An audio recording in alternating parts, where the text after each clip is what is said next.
तरुणाला ठार मारण्याची धमकी देण्यात आली आहे। या प्रकरणी पोलिसांत गुन्हा नोंद करण्यात आला आहे। पैशाच्या वादातून एकास ठार मारण्याची धमकी दिली या प्रकरणी चौघांविरोधात वळसंग पोलीस ठाण्यात गुन्हा दाखल करण्यात आला आहे। ही घटना बुधवार 26 नोव्हेंबर 2025 रोजी दुपारी 4:30च्या सुमारास घडली।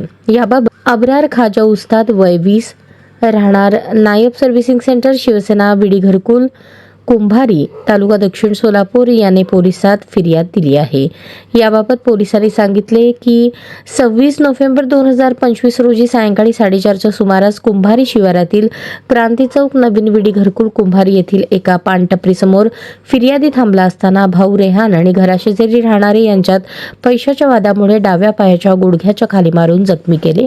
तुला जिवंत ठेवणार नाही अशी धमकी दिली। त्याचवेळेस अन्य दोघांनी सत्तूर लोखंडी रॉड हातात घेऊन मारहाण करत शिवीगाळ केली। एकाने लाथाबुक्क्यांनी मारहाण केल्याचे फिर्यादीत म्हटले आहे। या प्रकरणी अरबाज अब्दुल रजाक कांबले वय 38, अब्दुल रजाक कांबले वय 34, सोहेल अब्दुल रजाक कांबले वय 34, दाऊद कांबले वय 39 या चौघांविरोधात गुन्हा दाखल करण्यात आला आहे।